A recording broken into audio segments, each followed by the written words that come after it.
Welcome to the Deep Dive, part of the Global Heroes podcast. We're your guides, and what we do here is take a whole lot of information today. It's some really powerful stuff from just one source, and we basically pull out the essentials for you. Yeah, think of it like getting the key takeaways, maybe some surprising facts, and just enough perspective so it actually sticks. Exactly. And hey, if you like hearing about positive change and, stories that genuinely make a difference, don't forget to subscribe to the weekly positive newsletter from Global Heroes. Definitely do that. So today we are diving deep, really focusing on excerpts from an article called Kids Can't Wait for Juvenile Arthritis Cure. It's written by David Port, who founded the Cassie and Friends Society. Right, and our goal here is to really unpack what David shares. We want to get a handle on the reality of juvenile arthritis through his experience and understand this race for a cure he keeps mentioning. And honestly, right off the bat, this article just hits you with something I found pretty surprising. Oh, it really does. It mentions this Ipsos poll, fairly recent, I think, that found only 1 in 5 Canadians even know kids can get arthritis. 1 in 5, that's really low. It is. You hear arthritis and your mind just goes to older people, maybe creaky joints, But kids, it's just not on most people's radar at all. Kind of invisible. Exactly, invisible. And that invisibility, that lack of awareness, it's sort of the backdrop for David's own story, which the article makes clear is the whole reason this society even exists. It all started when his daughter, Cassie, she was diagnosed with Juvenile Idiopathic Arthritis, or JIA. And she was so young, wasn't she? Just 22 months old, barely a toddler, really, and suddenly facing this incurable autoimmune disease. Wow, 22 months. That personal angle, seeing your own child go through that, it just grounds the whole piece, doesn't it? It gives all the facts this really powerful emotional weight. Absolutely. It makes it real. So let's break down JIA itself, based on what the source tells us. What exactly is it, and why is it so much more serious than maybe people think? Okay, so the article is very direct. It calls JIA an incurable autoimmune disease. That means the body's immune system, the thing that's supposed to fight off infections, it gets confused and attacks the body's own healthy cells and tissues. And in JIA, it's mainly the joints. Primarily the joints, yeah, causing inflammation, pain, swelling, stiffness. But David stresses it is incredibly real and incredibly painful, and it's not something kids just grow out of. It's serious. And the potential long-term effects, they sound pretty severe in the article. They really are. The source highlights that if it's not caught early or managed well, JIA can lead to some devastating outcomes. We're talking permanent physical disability, even blindness, depending on the type of JIA, and also, significant lifelong mental health challenges. Dealing with chronic pain from childhood takes a huge toll. Lifelong issues starting almost before life properly begins. It's just incredibly hard to wrap your head around. And this isn't rare, is it? Despite the low awareness. No, not at all. The numbers are surprisingly high. The article says 25,000 kids in Canada are living with JIA right now. 25,000. Yeah. And it also points out something really important. Kids in underserved communities or remote areas, they often face extra barriers. Getting diagnosed, seeing a specialist, it's even tougher for them. So David gets this diagnosis for Cassie. She's not even 2 years old.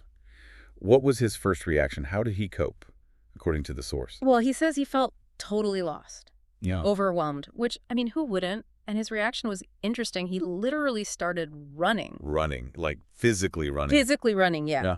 He signed up for a charity race, partly to raise money, desperately wanting a cure. But he also describes it as feeling like he needed to, physically outrun the fear he had for Cassie. Wow, trying to outrun fear. That's such a powerful image. Yeah. And that run, it wasn't just a one-time thing. It led to something bigger. Exactly. That first run, that impulse to do something, that was the seed. It grew into the Cassie and Friends Society. Started small, just a few parents sharing their worries. And now it's a national movement. Pretty much, yeah. A national movement, as he puts it. And the article highlights that Cassie and Friends holds a really specific place in Canada, right? What's their unique role? It does. It says they are Canada's only charity that is 100% focused just on kids with JIA and other childhood rheumatic diseases and supporting their families. That's their entire focus. Laser sharp. 100%. And what does that support actually look like day to day? What do they do? So, according to the source, they're connecting thousands of families, giving them access to education like understanding the disease, providing mentorship from other families who've been there. That peer support must be huge. Absolutely. Building those support networks so people don't feel so alone. And beyond that, they're actually linking families up with cutting-edge research, trying to bridge that gap between the science and the families living with it. Making research accessible. Yeah. And true to their roots, the running continues. The article mentions they now hold 14 run-walk events across Canada every year, still channeling that energy. 14 events. Okay, so they're busy on many fronts. Let's shift gears a bit to the science side, that race for a cure from the title. Does the source offer hope there? Is real progress happening? Yes, definitely. The article clearly signals optimism on the research front. Yeah. David actually says that, for the first time, he feels like this race for a cure is really picking up speed. There's a momentum now. Okay, that's encouraging. What's driving that? What factors does he point to? He lists a few key things coming together. First, innovative new treatments that are genuinely changing how they manage the disease. Then there's the power of big data, using huge amounts of health info to spot patterns and insights we couldn't see before. Right, analyzing things on a massive scale. Exactly. Personalized medicine is another one, basically tailoring treatments to the individual child, not a one-size-fits-all approach. And crucially, he gives a lot of credit to world-leading Canadian researchers who are really pushing the boundaries. So new drugs, better data use, personalized care, top researchers. It sounds like a really promising combination. It does. But the article doesn't stop there. It also talks about a major hurdle, something David calls a dangerous gap. What exactly is this gap? Why is it dangerous? This is a really critical point in the article. Despite all of the exciting science happening, there's this huge disconnect.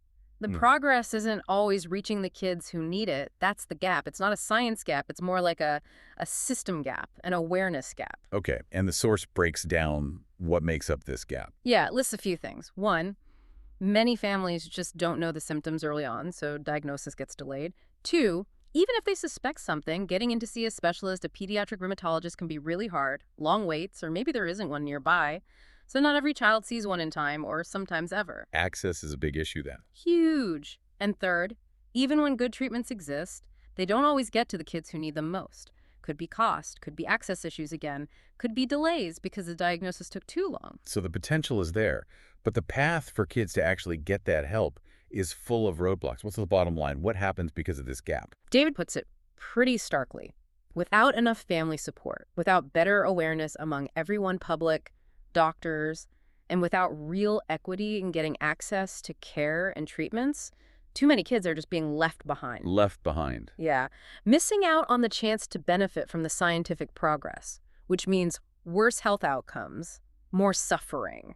And this is where Cassie and Friends really steps in, right? To bridge that specific gap.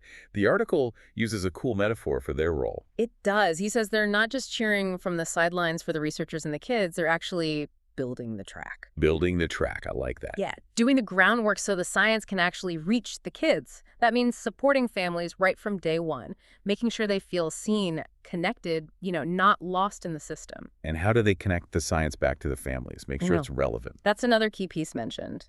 They actively bring the patient voice, the kids' and parents' actual lived experiences right into the lab. Oh, interesting. Yeah, they advocate for and help fund tools and partnerships that focus specifically on turning those scientific discoveries into real-world changes that actually improve kids' lives, making sure the research isn't just happening in a vacuum. It's that crucial translation step, making sure lab breakthroughs actually help the kids on the ground. Okay, let's bring it back to Cassie, the inspiration for all this.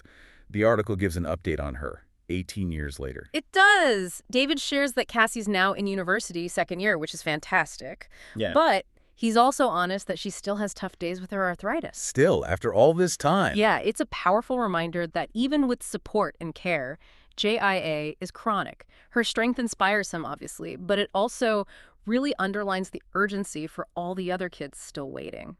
Waiting for answers, waiting for care, waiting for that cure. Which leads right into what's happening now, right? Yep. The article mentions David's running again this June. He is lacing up for the Vancouver half marathon and 5-kilometer charity challenge. And it's not just him, it's a big team effort. Who's joining him? The article says over 150 families, people who know this journey inside out, plus healthcare folks, and some corporate champions who are really stepping up. Does it name any of the companies? Yep, it specifically mentions Nicola Wealth, Westland Insurance, and Trillium Projects as key partners running with Team Cassie and Friends this June in Vancouver. Okay, great.